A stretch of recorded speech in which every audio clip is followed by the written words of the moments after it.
Assalamualaikum warahmatullahi wabarakatuh. Ketemu lagi dengan saya dalam Media IPA di channel YouTube saya, Media Novika.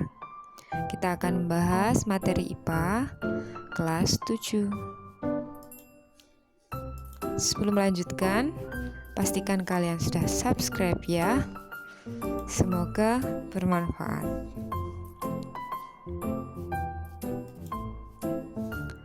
Materi kita kali ini adalah struktur lapisan penyusun bumi, kelas 7 semester genap.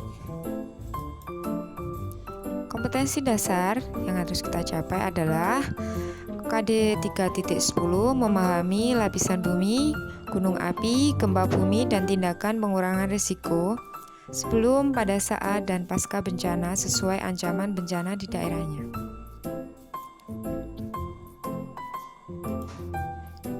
Tujuan pembelajaran kita kali ini adalah setelah memperhatikan media, diharapkan kalian mampu menyebutkan, menjelaskan, dan menganalisis lapisan bumi, serta mampu mengidentifikasi karakteristik atmosfer, litosfer, dan hidrosfer dengan benar.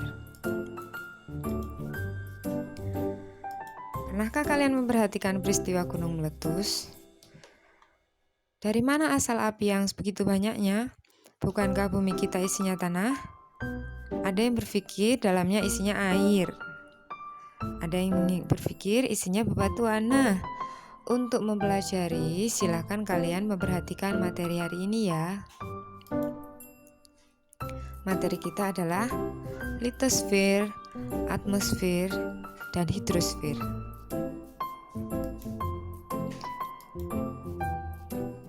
Seperti halnya bawang merah maupun telur rebus yang dibelah, bumi yang kita tinggali juga memiliki lapisan-lapisan yang berbeda, masing-masing karakteristiknya.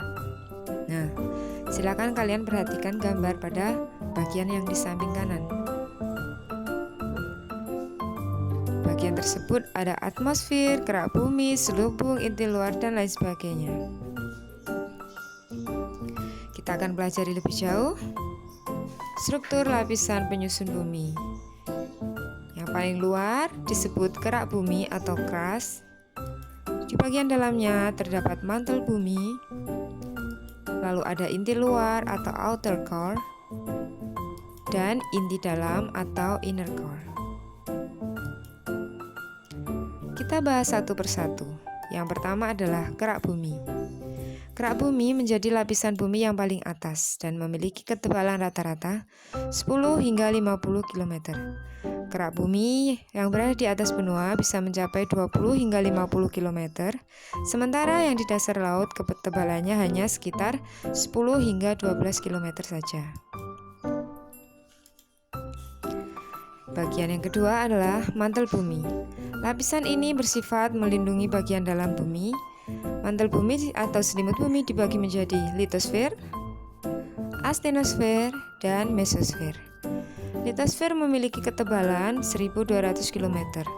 Bagian atas dari litosfer dibagi lagi menjadi tanah, batuan penutup, serta batuan dasar. Astenosfer merupakan lapisan yang berada di bawah litosfer dengan wujud agak kental, memiliki ketebalan 100 hingga 400 km, serta merupakan tempat sebagai formasi magma atau magma induk. Mesosfer memiliki bentuk yang padat dengan ketebalan berkisar antara 2400 hingga 2750 km dan letaknya di bawah astenosfer. Bagian berikutnya adalah inti bumi. Inti bumi luar adalah inti bumi yang berada di bagian luar dengan bentuk cair. Hal ini dikarenakan lapisan ini tidak dilalui oleh gelombang sekunder. Inti luar bumi memiliki ketebalan 2160 km. Kemudian inti dalam merupakan inti bumi yang terdapat pada bagian dalam, tersusun atas materi berupa besi dan nikel. Adapun ketebalannya sekitar 1320 km.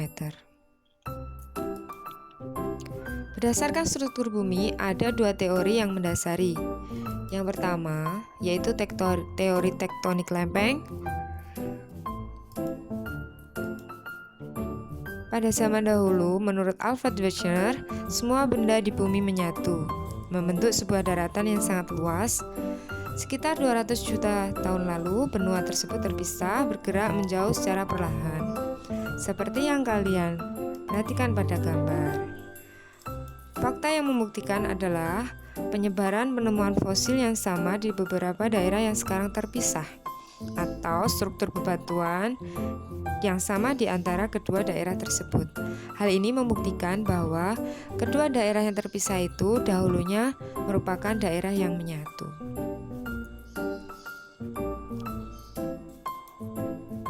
Teori ini dianalogikan seperti ketika merebus air. Nah, dari bagian bawah, air menerima panas, kemudian melakukan perpindahan secara konveksi. Begitu juga dengan panas bumi. Panas yang dari bagian bawah dibawa ke atas, menempati bagian yang dingin. Kemudian, bagian yang dingin dari atas akan terbawa ke bawah, begitu seterusnya. Berdasarkan struktur bumi yang kedua, yaitu teorinya teori gempa bumi dan gunung meletus. Dianalogikan seperti ketika mematahkan sebuah ranting, maka akan terjadi getaran. Begitu juga dengan batuan lempeng bumi yang mengeras atau menegang, maka energi potensialnya terus bertambah. Peristiwa itu mengeluarkan energi yang besar, merambat ke material bumi yang lainnya, sehingga terjadi gempa. Pada gambar di samping, pusat gempa disebut hipocentrum. Kemudian daerah-daerah yang di luar pusat gempa disebut epicentrum.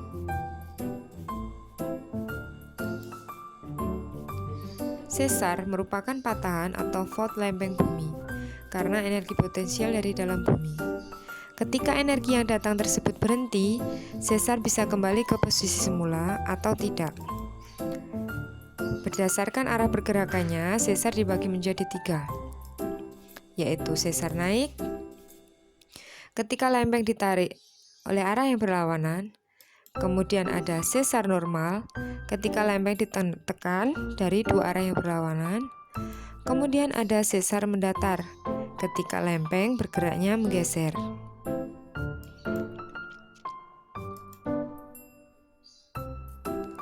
Perhatikan gambar terjadinya peristiwa gunung meletus. Magma merupakan cairan panas yang di dalam bumi. Magma berasal dari kamar magma yang letaknya di bagian mantel bumi dan lapisan kerak bumi. Letusan gunung merupakan peristiwa yang terjadi akibat endapan magma di dalam perut bumi yang didorong keluar oleh gas yang bertekanan tinggi. Aktivitas magma yang mempunyai suhu sangat tinggi dari dalam perut bumi tersebut berusaha keluar, sehingga dapat terjadi retakan-retakan maupun pergeseran lempeng kulit bumi. Magma yang keluar dari dalam perut gunung berapi adalah gunung yang sedang meletus atau vulkanisme. Magma tersebut akan mengalir menuju lereng menjadi bebatuan ketika terkena dingin.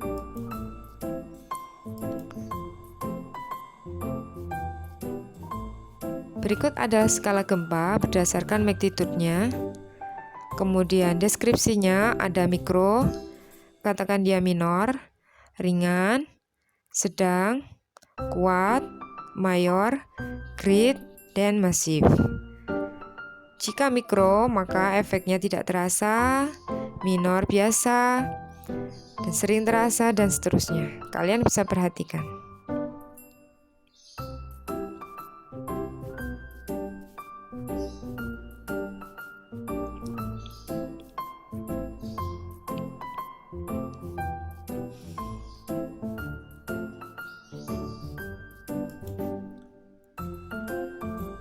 Mitigasi bencana. Mitigasi bencana merupakan upaya untuk meminimalisir terjadinya risiko bencana. Mitigasi bencana terjadi pada 3 peristiwa, yaitu sebelum gempa bumi, saat gempa bumi itu terjadi, dan setelah terjadinya gempa bumi. Apa yang harus kalian lakukan jika sebelum terjadi bencana? Untuk menghindari risiko yang lebih besar, usahakan membuat bangunan yang tahan gempa, menyediakan P3K, senter, makanan darurat, dan sebagainya. meletakkan benda berat di bagian bawah. Kemudian ketika terjadi bencana, ketika kalian di dalam ruangan, berlindunglah dari reruntuhan, misalkan di bawah meja. Ketika di luar ruangan, menjauhi bangunan yang berpotensi runtuh dan menjauhi dari pantai. Kemudian cara setelah terjadi gempa, cek apakah ada konslet, gas bocor, kebakaran, dan lain-lain. Jangan memasuki bangunan yang terkena gempa dan berpotensi runtuh. Dan yang terpenting lagi adalah ikuti instruksi pihak terkait. Materi berikutnya yang akan kita pelajari adalah atmosfer, atau dalam kehidupan sehari-hari kita menyebutnya lapisan udara. Lapisan penyusun atmosfer yang pertama yaitu troposfer, berada di bagian bawah. Yang biasanya kita tempati yaitu didominasi oleh gas oksigen, nitrogen, dan gas rumah kaca, serta adanya variabel gas seperti uap air, hujan, awan. Bermanfaat untuk menjaga suhu pada atmosfer agar tetap stabil dan mampu menopang kehidupan yang tinggal di dalam lapisan troposfer ini. Lapisan di atasnya adalah mesosfer. Mesosfer berada ketinggian rata-rata antara 50 hingga 85 km di atas permukaan bumi. Mengalami penurunan suhu minus 2 derajat Celcius sampai dengan minus 92 derajat Celcius ke arah bagian atas.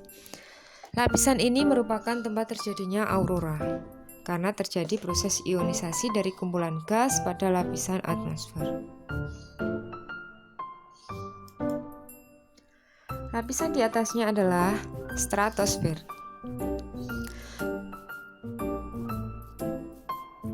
Stratosfer digunakan pesawat terbang untuk melakukan tindakan mengudara. Ketinggiannya antara 11 km sampai 50 km. Suhu rata-rata minus 2 derajat Celcius sampai minus 56 derajat Celcius. Di bagian paling atas ada termosfer. Ketinggiannya 85 hingga 500 km dengan kerapatan gas yang rendah. Temperatur pada lapisan ini dapat naik hingga 1200 derajat Celcius. Di sini merupakan terjadinya proses ionisasi partikel yang dapat sebagai jalur perambatan pada gelombang radio.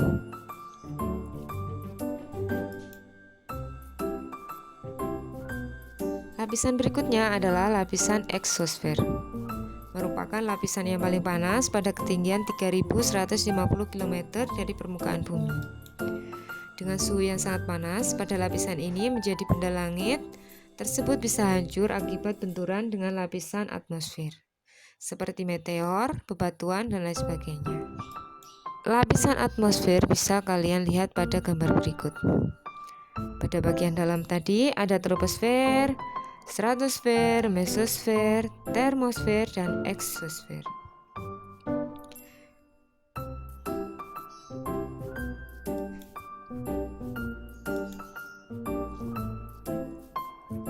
Troposfer untuk tempat pesawat mengudara, stratosfer untuk balon udara, mesosfer terjadinya pembakaran meteor yang jatuh ke bumi, termosfer bisa untuk gelombang radio, dan eksosfer.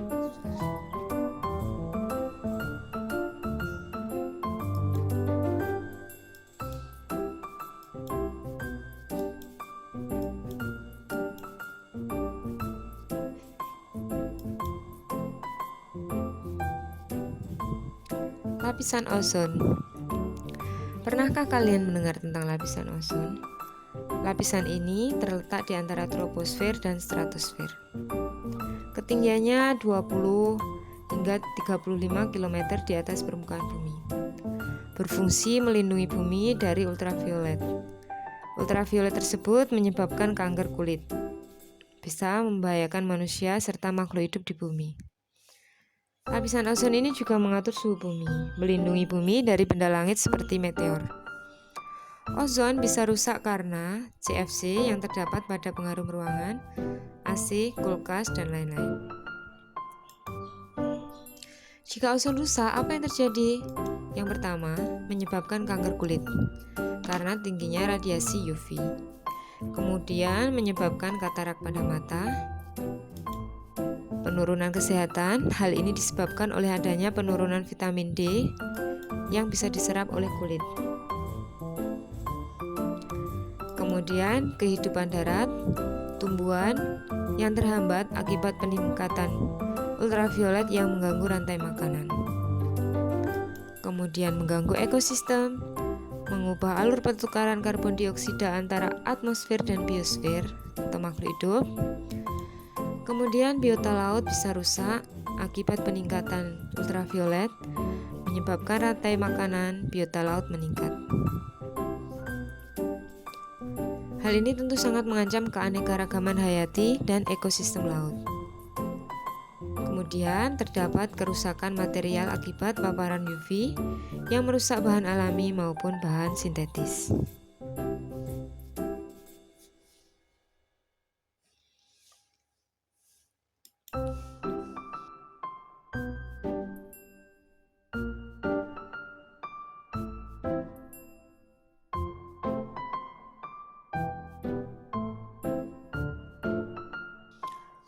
Nah, pada gambar ini kalian bisa memperhatikan bahwa lubang ozon dari tahun per tahun itu mengalami kerusakan yang semakin parah. 1 molekul klorin dapat merusak 10.000 hingga 100.000 molekul ozon. Klorin terdapat pada gas CFC yang terdapat pada alat pendingin seperti AC, parfum, kulkas, dan alat penyemprot yang lain.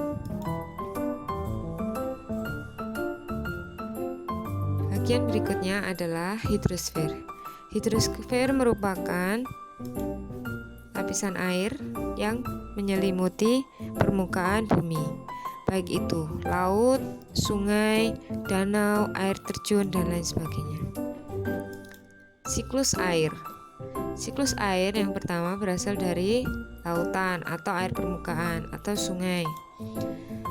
Air permukaan tersebut mengalami penguapan terkena panas matahari yang disebut sebagai evaporasi.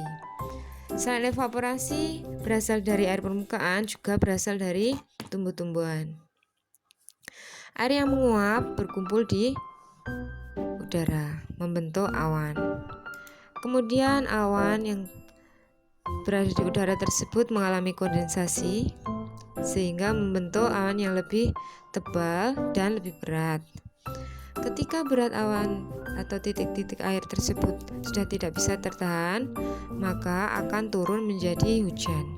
Hujan ini akan turun di bagian bumi, sebagian masuk ke air resapan, meresap ke dalam tanah, dan sebagian lagi menjadi air permukaan. Nah, air permukaan akan menguap, dan seperti inilah siklus putaran air di permukaan bumi terjadi.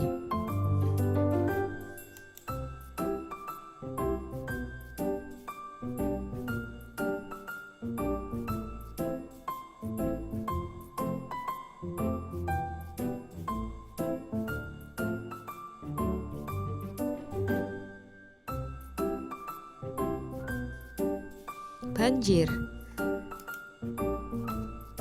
Fakta banjir ini semakin hari semakin sering terjadi. Kira-kira apa yang menyebabkan banjir? Coba kita lihat. Dampak banjir yang pertama adalah penularan penyakit, TBC, diare, batuk, influenza. Hal ini terjadi karena air yang mengalir dan menggenangi itu merupakan air yang kotor.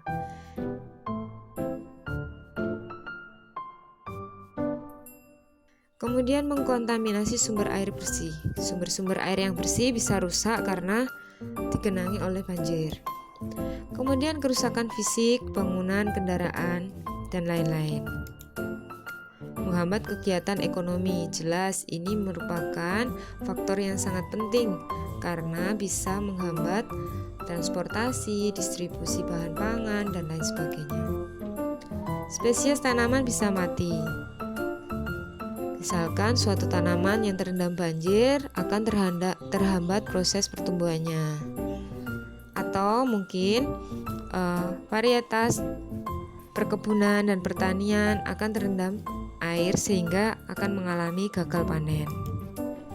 Berikutnya adalah merosotnya wisatawan. Jelas, daerah wisata-wisata yang terkena banjir akan berkurang pengunjungnya karena mereka merasa tidak nyaman lagi.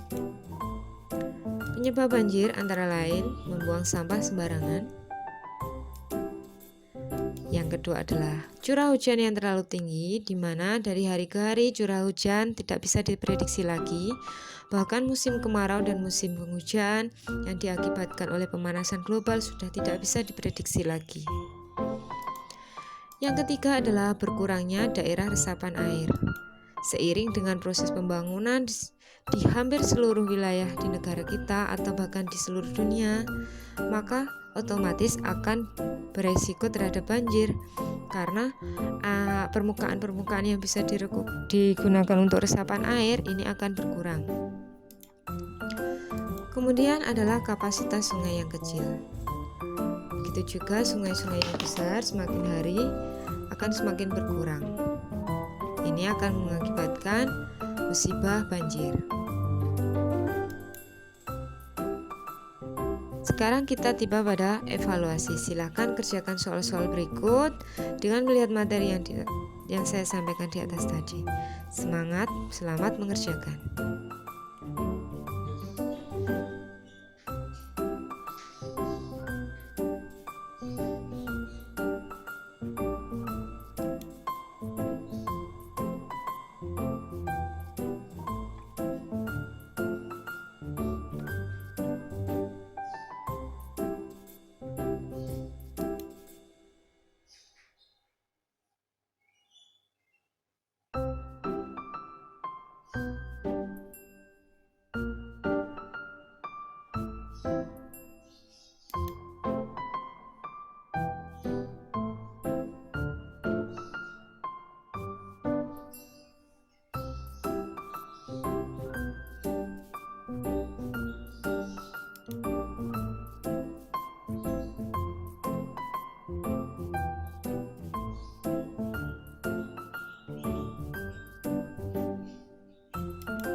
Terima kasih sudah menyaksikan video ini. Tekan subscribe agar kalian tahu bahwa nanti saya akan mengupload video yang lebih baik lagi. Komen, berikan masukan dan kritik dan saran agar video saya lebih baik lagi. Dan tekan like jika kalian menyukai video saya.